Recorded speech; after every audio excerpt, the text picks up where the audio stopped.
ایک سیاستدان نے نعرہ لگایا، اس نے کہا روٹی دوں گا، کپڑا دوں گا، مکان دوں گا۔ ایک بعد میں پھر آ گیا، اس نے کہا تحفظ دوں گا۔ ایک تیسرا آ گیا، اس نے کہا میں فلاں کر دوں گا۔ آتے رہے لوگ، بیچارے مجبور ہیں، پریشان ہیں۔ ہمارے ملک میں پی ایچ ڈی کرنے کے بعد لوگوں نے چائے کے ڈھابے بنائے ہوئے ہیں، لوگ آزمائش کا شکار ہیں۔ کدھر جائیں؟ سیاستدان کے پیچھے لگ گئے، لوگوں نے نعرے بھی لگائے، لوگوں نے اپنی جیب سے پوسٹر بھی اس کے بنوا کے چسپاں کیے، ساری اس کے پیچھے لوگ لگ گئے۔ میرے پاس ایک بچہ آیا، کچھ لوگوں کا درد انسان کو درد مند کر دیتا ہے۔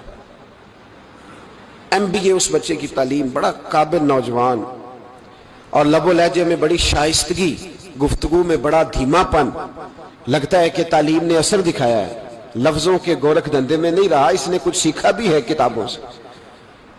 اس نے ایک مسئلہ پوچھا، کہنے لگا اگر کوئی والد ساری جائیداد اپنی بیوی کے نام کرا دے تو اولاد کے لیے کیا حکم ہے اس میں؟ تو میں نے کہا کہ وہ اللہ کو جواب دے گا، اولاد سختی تو نہیں کر سکتی، لیکن اس کو چاہیے نہ تھا ایسا کرتا، اس لیے کہ نبی پاک علیہ السلام نے فرمایا فاتقوا اللہ فاعدلوا اولادکم، اللہ سے ڈرو، اپنی اولاد میں انصاف کرو۔ تو میں نے اس کو کہا کہ یہ آپ نے کس طرح کا مسئلہ پوچھا ہے؟ کوئی شخص اپنی ساری جائیداد کسی کی بیوی کے نام کرا دے؟ تو میں نے کہا کہ جو اس کی بیوی ہوگی وہ آپ کی اماں بھی تو ہوگی نا۔ شائستہ نوجوان تھا، اچھا تھا، وہ میری بات کا غصہ کر گیا، کہنے لگا آپ سے تو امید نہیں تھی کہ آپ پوچھیں گے، آپ نے بھی پوچھ لیا۔ مجھے احساس ہوا کہ یار نہیں پوچھنا چاہیے تھا۔ میں نے کہا یار آپ تو بڑے ناراض ہو گئے، میں اگر آپ کو ایسی بات ہے تو معذرت کرتا ہوں۔ تو وہ شخص رونے لگ گیا۔ جب اس نے بات سنائی تو اس بیچارے کا وجود کانپ رہا تھا، کہنے لگا ابا نے پچھلی عمر میں شادی کر لی ہے۔ تو میں نے کہا اس کو اللہ رسول اجازت دیتے ہیں؟ تو آپ کہنے لگا جی وہ تو بات ٹھیک ہے، پر کچھ ایسی باتیں سامنے آئی ہیں کہ جو سامنے نہیں آنی چاہیے تھی۔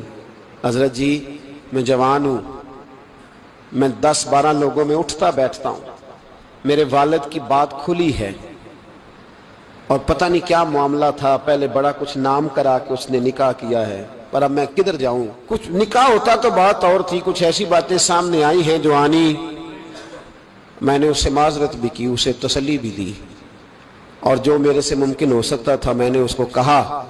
لیکن اس نوجوان کے جانے کے بعد اس کے رستوں کو بھی میں دیکھتا رہا، تو میں سوچنے لگ گیا یار دنیا میں ہمارا راز کھل جائے تو اتنا مشکل ہو جاتا ہے، تو جب قیامت میں راز کھلے گا؟ دنیا میں دیکھیں نا، ہمارے ہاں لوگ اگر برا جانتے بھی ہیں تو وہ الا ماشاءاللہ معاذ اللہ غیبت کرتے ہیں، سامنے آ کے بات۔ یہی مزاج ہے نا معاشرے کا کہ لوگ بہت بڑا ظلم کرتے ہیں، اپنی جان پر غیبت کرتے ہیں، سامنے آ کے بات۔ تو قیامت میں تو ہر چیز سامنے ہوگی، ہر چیز سامنے آ جائے، کھل کے بات سامنے آئے، کس نے کیا کیا، اپنے عہدے کے ساتھ جس جگہ وہ بیٹھا تھا اس منصب کے ساتھ اس نے کتنی وفا کی یہ بھی پتہ چلے گا، کتنا دھوکہ دیا یہ بھی خبر ہوگی۔ بہت سارے لوگ جعلی ڈگریاں لے کے نہیں بیٹھے ہوئے، لے لیا نا عہدہ، ان کی تنخواہ جائز ہے ان کے لیے، بولے تو یہ راز کھلے گا کہ نہیں کھلے گا؟ اور ہم دنیا میں اپنا کون سا منہ لوگوں کے سامنے کریں کہ یہ ایک لائن ہے لمبی، ڈگری جعلی، کاغذ کا ایک ٹکڑا لیا تو وہ بھی جعلی۔ میرے عزیز یاد رکھیں اور ضرور اس پر غور کریں، یہ چیزیں جب قیامت میں کھلیں گی تو مسائل پیدا کریں گی، اور اللہ کہتا ہے میں کھولوں گا، میں یہ تمہاری چیزیں، جو ٹیچر، جو ڈاکٹر، جو کلرک، جو بیوروکریٹ 2 سال کی چھٹی لے کے سیر کرنے چلا جاتا ہے اور وہاں لکھ کے دے جاتا ہے کہ مجھے بخار چڑھا ہوا ہے، میں تو بڑا سخت بیمار ہو گیا ہوں، تو میرے اندر کا سارا نظام گڑبڑ ہو گیا، دوائی لینی ہے، ٹھیک ہے چھٹی مل گئی، قانون میں کمزوریوں کا فائدہ اٹھایا، تو جب قیامت میں راز کھلے گا کہ یہ تو سیر کرنے گیا تھا، موج کرنے گیا تھا۔ یہاں تو لوگ نوکری لے کے خوشحال ہو جاتے ہیں، کہتے ہیں جی اللہ کا بڑا فضل ہے، میں 2 گھنٹے جاتا ہوں۔ میں نے کہا فضل نہیں، یہ آزمائش ہے، یہ شرم والی بات ہے جو دلیری سے تو کہہ رہا ہے، یہ شرم حیا والی بات ہے۔ تو 8 گھنٹے کی، میں نے پہلے بھی بتایا تھا، محدث اعظم پاکستان حضرت مولانا سردار احمد صاحب رحمۃ اللہ تعالی علیہ ایک استاد کو رکھنے لگے ادارے میں پڑھانے کے لیے۔ استاد کے ساتھ وظیفہ طے ہوا، سمجھ لیں کہ 10,000 روپیہ تجھے ماہانہ دیں گے، صبح 8 بجے سے لے کر 1 بجے تک تو نے پڑھانا ہے۔ استاد نے سائن کر دیے پڑھاؤں گا، تو آپ فرمانے لگے استاد جی آپ روٹی نہیں کھائیں گے اس دوران؟ پیشاب نہیں آئے گا آپ کو؟ پانی نہیں پیئیں گے؟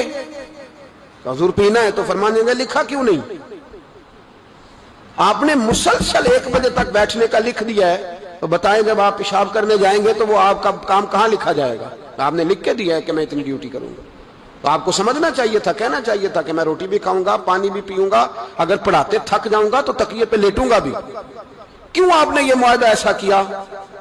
وہ شخص کہنے لگے حضور آپ میری رہنمائی فرمائیں۔ فرمایا یہاں لکھو کہ میں مسلسل، تو کسی بندے کی پہنچ ہی نہیں ہے کہ وہ اتنا بیٹھ سکے۔ تو ہمارے ہاں جب یہ چیزیں قیامت میں کھلیں گی تو کیا بنے گا؟ آج راز کھلتا ہے تو آزمائش کھڑی ہو جاتی، وظائفتیں کر کر کے لوگ تھک جاتے ہیں، جب قیامت میں راز کھلے گا۔ میں تاجر کی بات بعد میں کروں گا، میں سیاستدان کی بات بعد میں کروں گا، میں پہلے پیر صاحب کی بات کرتا ہوں، پہلے علامہ صاحب کی بات، میں اپنی ذات سے شروع کرتا ہوں۔ ایک شخص پیر بن کے بیٹھ گیا، علامہ صاحب درویش مصلح بن کے بیٹھ گیا، لوگوں نے اپنی عقیدتوں کی جبین اس کے سامنے جھکائی، لوگ کئی راتیں اس کے سامنے ہاتھ باندھ کے کھڑے رہے، اس کے لیے لوگوں نے محبت کے سارے تقاضے پورے کیے، اپنی جیب کاٹ کے اس کی خانقاہ کو چلایا، اپنی جائز کمائی اس کے ہاتھ پہ رکھ کے لوگوں نے ایک ادارہ چلانے کے لیے اسے کہا، لوگوں نے اس کی گاڑی کو چوما۔ میں لاہور میں تھا چند دن پہلے، تو گٹر کے اندر گاڑی کا ٹائر چلا گیا، تو میں نے بچے سے کہا کہ کوئی ایسی چیز منگائی جائے، کوئی لکڑی ایسی ہو جائے جو پیچھے رکھی جائے تو گاڑی کو پیچھے موڑیں گے۔ آپ یقین کریں 5-6 لوگ دوڑے آئے، انہوں نے کہا ہم اٹھاتے ہیں، آپ گاڑی پیچھے کریں۔ تو میں نے کہا کپڑے بھر جائے، کہنے لگے تو سب چھوڑیں، کپڑے بدل بھی جائیں گے، ہمیں اللہ نے موقع دیا۔ تو ان لوگوں کے منہ تک وہ پانی جا رہا تھا، لیکن وہ گاڑی اٹھا رہے تھے، تو ہم لوگوں نے حساب نہیں دینا ان عقیدتوں کا، ان محبتوں کا جواب نہیں دینا؟ اتنی عقیدت کو شخص کرے کہ وہ گندا پانی منہ تک لے جانا پسند کرے، یہ شخص نیک ہے تو میں نے اس کی نوکری کرنی ہے۔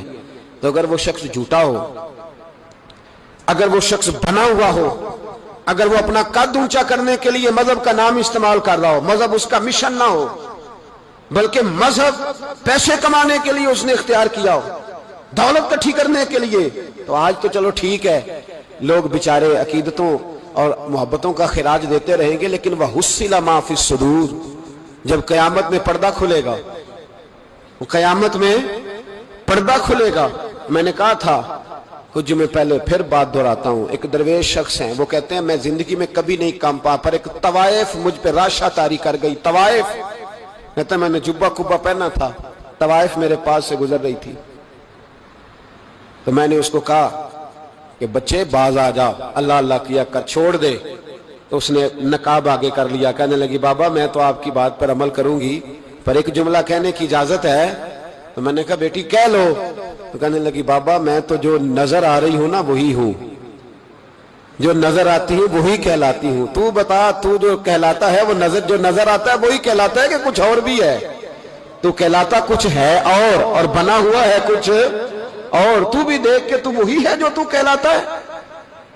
کیا حساب نہیں دینا لوگوں نے؟ باہر نہیں آئیں گی یہ ساری چیزیں؟ اتنا بڑا دھوکہ، اور کوئی چیز نہیں ملی استعمال کرنے کو۔ جب الیکشن آیا تو اسلام زندہ باد، جب الیکشن آیا تو اسلام زندہ باد، اور اس کے نام پہ ووٹ اور اس کے نام پہ سارا کچھ، اور جب تھوڑا سا اللہ تعالیٰ خیر فرمائے حالات بدل گئے، 2-3 سیٹیں مل گئیں، تو پھر کسی بھی حکومت کے پاس جا کے 2 وزارتیں لے لی۔ میرے پاس بھی لوگ آتے رہتے ہیں، ہماری قوم کو سب کو سیاستدان بنا دیا گیا ہے، اس طرح سیاستدان کا کوئی پتہ نہیں نا کس پارٹی کا ہے، اس طرح عوام کا بھی اب یہ سارا نفاق ان لوگوں نے برپا کیا، یہ ان لوگوں نے لوگوں میں بات اچھالی ہے، لوگ بھی اس کو بھی کہہ دیتے ہیں تیرے ساتھ ہیں، اس کو بھی کہہ دیتے ہیں، کیا کریں ان کے شر سے بچنے کے لیے ایسا کرتے ہیں، ورنہ شر پھیلاتے ہیں لوگ۔ ایک صاحب میرے پاس آ گئے، اب جب آپ کے پاس کوئی شخص آتا ہے تو آپ دروازہ تھوڑی بند کر سکتے ہیں، آ گئے ملنے کے لیے، تو انہوں نے آ کے نا موبائل نکالا، کہنے لگے 100 سے زیادہ تقریریں ہیں آپ کی تقریر سنے بغیر میں سوتا نہیں، آئے سیاسی مقصد کے لیے، میں آپ کی تقریر سنتا ہوں۔ میں نے کہا اللہ آپ کو جزائے خیر دے، مجھے تو پوری دنیا سے لوگ کہتے ہیں تقریر سنتا ہوں، چلے مہربانی ہے، مجھے تب فائدہ جب کوئی تقریر سن کے اثر بھی کرے، تو چلیں خیر آپ کہہ رہے ہیں تو اچھی بات ہے۔